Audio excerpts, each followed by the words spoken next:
تو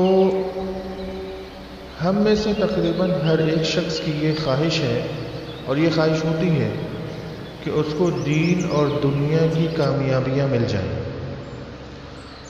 اور دین و دنیا کے حصول میں جو مشکلات آ رہی ہوتی ہیں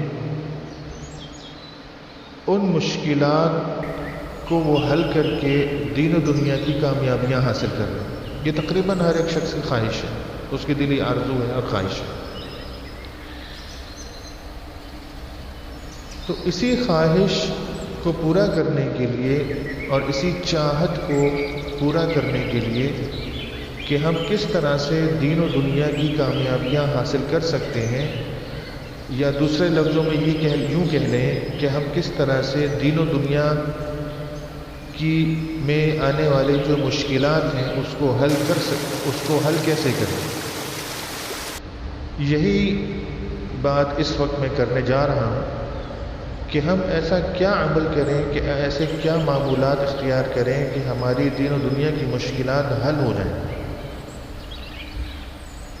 تو اس کے لیے جو کام سب سے پہلے چند کام کرنے ہوتے ہیں، ان میں سے سب سے پہلا اور سب سے اہم اور سب سے ضروری کام ہے وہ یہ ہے کہ ہمارے ذمے جو حقوق ہیں، یعنی انسانی حقوق کہہ لیں، لوگوں کے حقوق کہہ لیں، وہ سب سے پہلے ادا کریں۔ چاہے وہ ہم نے خدا نخواستہ کسی کو گالی دی ہو، کسی کو برا بھلا کہا ہو، کسی سے قرض لیا ہو، جس قسم کے بھی لوگوں کے حقوق ہیں اس کو ادا کریں۔ اگر کسی سے معافی مانگنی ہے تو معافی مانگیں۔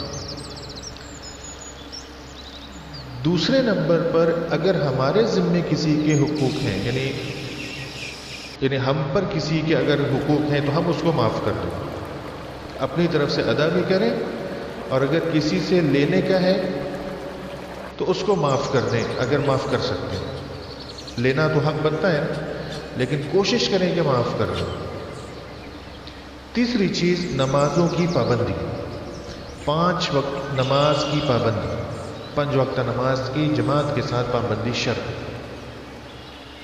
چوتھی چیز کم از کم 300 مرتبہ روزانہ کی بنیاد پر استغفار ہے، چاہے جو بھی آپ کو یاد ہو، اور اسی طرح سے 300 مرتبہ درود شریف اور 300 مرتبہ کلمہ طیبہ۔ دنیاوی مثلا یہ جو دنیاوی چیزیں ہوتی ہیں، ہمیں اگر کوئی چیز چاہیے ہوتی ہے، ہمیں کوئی مقصد حاصل کرنا ہوتا ہے، کوئی نتیجہ حاصل کرنا ہوتا ہے، کوئی کامیابی حاصل کرنی ہوتی ہے، تو اس میں ہمارا طرز یہ ہوتا ہے کہ ہم اس کی طرف محنت کرتے ہیں، رات دن ایک کرتے ہیں، رات دن محنت کرتے ہیں، 8-8 گھنٹے 20-20 گھنٹے 16-16 گھنٹے محنت کرتے ہیں، نوکری ہے، ملازمت ہے، تجارت ہے، کاروبار ہے، محنت کرتے ہیں۔ اگر ہمیں دینی دنیاوی مشکلات کو حل کرنا ہے، اگر ہمیں دینی دنیاوی جو ہے وہ کامیابیاں حاصل کرنی ہے، تو ہمیں ہر لحاظ سے محنت کرنی ہوگی۔ بغیر محنت کی یہ چیزیں حاصل نہیں ہوتی۔ تو یہ چند چیزیں میں نے آپ کو بتائیں۔ نمبر 1، اگر کسی کے حق ہم پر ہے تو وہ دیں، اگر ہمارا حق کسی پر ہے تو اس کو معاف کریں۔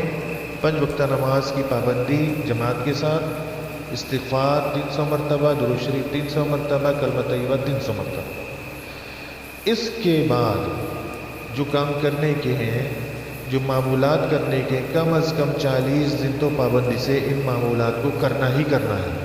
پہلی چیز کہ صبح سویرے، صبح اٹھتے ہی سورہ یاسین کی تلاوت ہے، سورہ یاسین کی تلاوت ہے، اور اسی طرح سے اگر ہو سکے تو نماز فجر کی سنت اور فرض نماز کے درمیان کم از کم 100 دفعہ سبحان اللہ و بحمدہ سبحان اللہ العظیم و بحمدہ استغفر اللہ، سبحان اللہ و بحمدہ سبحان اللہ العظیم و بحمدہ استغفر اللہ پڑھیں۔ اور اگر نہیں پڑھ سکیں، مشکل ہے، تو صبح صادق میں طلوع آفتاب سے پہلے ورنہ کسی بھی ٹائم صبح کے اوقات میں اس کو 100 دفعہ بہرحال پڑھنا ہے۔ دوسری چیز، مغرب کی نماز کے بعد سورہ واقعہ کی تلاوت 1 مرتبہ۔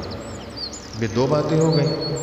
تیسری چیز، جمعے کی فرض نماز کے بعد 70 مرتبہ المعطی هو اللہ، المعطی هو اللہ، اول آخر 3 دفعہ درود شریف پڑھیں اور 70 دفعہ المعطی هو اللہ جمعے کی فرض نماز کے بعد پڑھنا ہے۔ اس کی پابندی کم از کم 40 دن کرنا ہے، اور آپ خود دیکھیں گے اللہ تعالیٰ کی مدد کیسے حاصل ہوتی ہے، اور دین و دنیا کی مشکلات کیسے حل ہوتی ہیں، اور دین و دنیا کی جو راحتیں ہیں وہ آپ کو کیسے ملتی ہیں۔